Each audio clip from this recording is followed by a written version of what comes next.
आप तक पहुंचा रहे हैं। दरअसल सरकार ने इस मामले में लिया है अहम फैसला, और फैसला ये लिया है कि परीक्षाओं की मॉनिटरिंग मुख्य सचिव और डीजीपी स्तर पर की जाएगी। ये बड़ी खबर है, और बड़ी खबर ये है कि परीक्षाओं की जो मॉनिटरिंग अब होगी मुख्य सचिव और डीजीपी स्तर पर होगी। दोषियों के खिलाफ केस ऑफिसर स्कीम के तहत ट्रायल चलेगा। ये मुख्यमंत्री खुद भजनलाल शर्मा की ओर से कहा गया है कि दोषियों के खिलाफ केस ऑफिसर स्कीम के तहत ट्रायल होगा। संदिग्ध परीक्षा केंद्र और कोचिंग संस्थानों की निगरानी होगी। पेपर लीक मामले पर रोक लगाने के लिए हेल्पलाइन नंबर भी जारी किया गया है। हेल्पलाइन नंबर मैं आपको बता दूं, दरअसल हेल्पलाइन नंबर जो जारी किया गया है वो है 9530428258, जिस पर शिकायत दर्ज कराई जा सकती है। ये बड़ी जानकारी, बड़ी खबर, बड़ा बयान मुख्यमंत्री भजनलाल शर्मा की ओर से दिया गया है। बड़ा फैसला उनकी ओर से लिया गया है कि दरअसल जो पेपर लीक राजस्थान में होते आ रहे हैं, जिसको मुद्दा लगातार आपने देखा होगा राजनीतिक पार्टियों की ओर से बनाया गया है, और अब इसी मामले पर सरकार ने लिया है ये बड़ा फैसला कि परीक्षाओं की जो मॉनिटरिंग होगी वो करेंगे मुख्य सचिव और डीजीपी स्तर पर। दोषियों के खिलाफ केस ऑफिसर स्कीम के तहत ट्रायल चलेगा। संदिग्ध परीक्षा केंद्र और कोचिंग संस्थानों की निगरानी होगी, और पेपर लीक मामले पर रोक लगाने के लिए हेल्पलाइन नंबर भी जारी कर दिया गया है। हेल्पलाइन नंबर मैं आपको लगातार बता रही हूँ 9530428258, जिस पर शिकायत दर्ज कराई जा सकती है। हेल्पलाइन नंबर भी टीवी स्क्रीन पर ब्रेकिंग न्यूज के जरिए आपके सामने हम फ्लैश कर रहे हैं।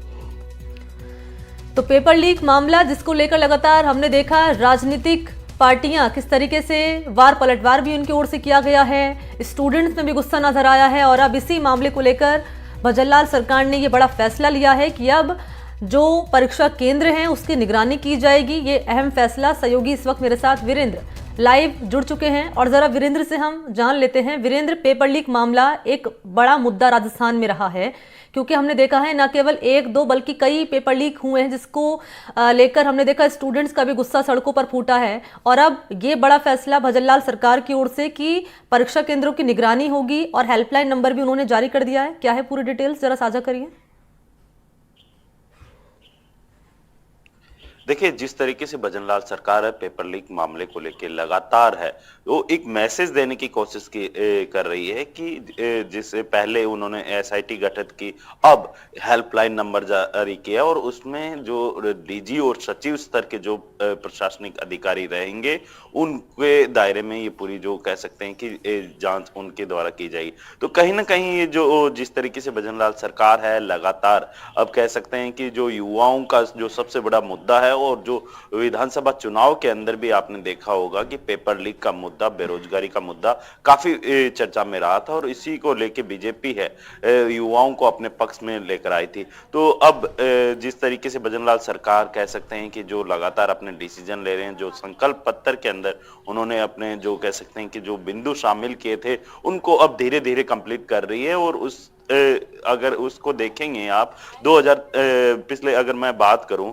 2018 से लेके 2023 तक का, तो पिछले 5 सालों के अंदर तकरीबन 17 से अधिक जो प्रतियोगी परीक्षाएं हुई है उनके पेपर लीक हुए हैं, और उसके अंदर तकरीबन प्रदेश के 20 लाख से अधिक युवाओं का जो कह सकते हैं कि भविष्य अंधकार में गया है। और आप देखें कि जो तत्कालीन सरकार जो रही हैं अशोक गहलोत सरकार, उन्होंने भी एक पेपर लीक के चलते हुए उन्होंने कार्रवाई के तौर पे जो आरपीएससी के जो सदस्य हैं बाबूलाल कटारा हो गए, इसके अलावा आप देखेंगे उनके भतीजे हैं विजय कटारा, और उनके ड्राइवर को भी अरेस्ट किया, और उसके बाद ईडी ने भी एंट्री ली है। और जो संदिग्ध कह सकते हैं कि जिन पे संदेह होगा, जो कोचिंग सेंटर्स होंगे जिन पे संदेह होगा, या फिर जो भी स्कूल्स वगैरह होंगे उनके ऊपर खास तौर पे निगरानी रखी जाएगी।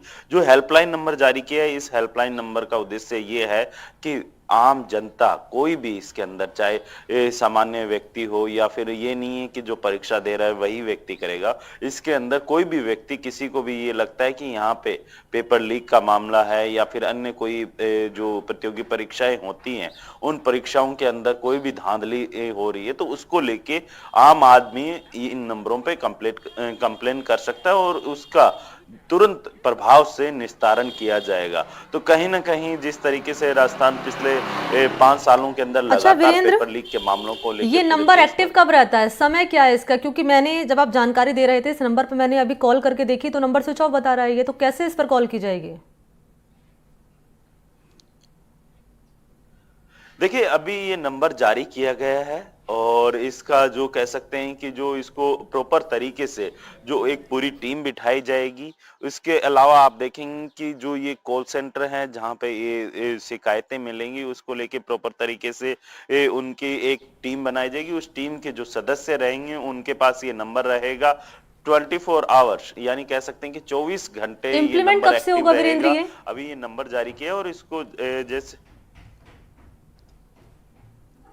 देखिए, मैं अगर भजनलाल सरकार की बात करूं तो लगातार वो अपने डिसीजन लेके कह सकते हैं कि जो विरोधी हैं उनको चौंका तो रही है। इसके अलावा आप देखेंगे कि जो अगर मैं इन नंबरों की बात करूं, जो ये कॉलिंग नंबर दिया गया है, ये नंबर जल्द ही आम जनता के बीच में एक्टिव हो जाएगा। और एक्टिव का मतलब ये है कि जो ये नंबर दिया गया है किसी जो कह सकते हैं कि प्रशासनिक अधिकारियों की जो टीम रहेगी उनमें से किसी एक सदस्य के पास ये नंबर रहेगा।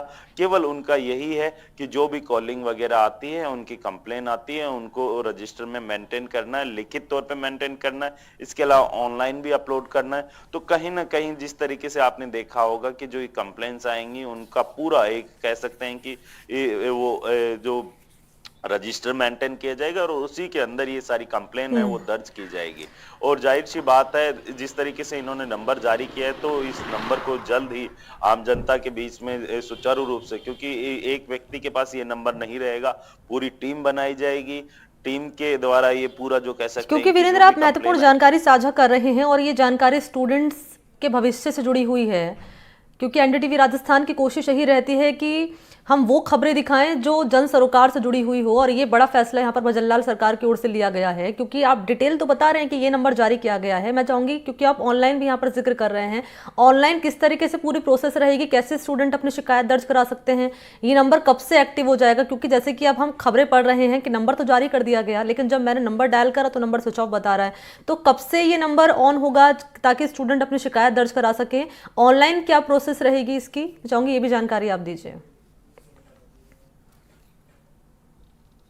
देखिए, आपको मैं बताना चाहूँगा कि जिस तरीके से राजस्थान के अंदर बीजेपी लगातार अपने कह सकते हैं कि जो चाहे केंद्र की स्कीम हो या फिर कह सकते हैं कि जो राज्य स्तर की जो स्कीम्स होती है या फिर कोई भी डिसीजन लेती है तो उसके अंदर डिजिटल माध्यम का सबसे ज्यादा उपयोग किया जाता है। क्योंकि जिस तरीके से जो प्रधानमंत्री मोदी हैं वो लगातार डिजिटल चीजों को बढ़ावा देने का बात करते रहे हैं और जो जनता है और आम लोगों के बीच में, क्योंकि देखेंगे कि वो डिजिटल माध्यम से ही ज्यादा से ज्यादा उपयोग करने की कोशिश करते हैं।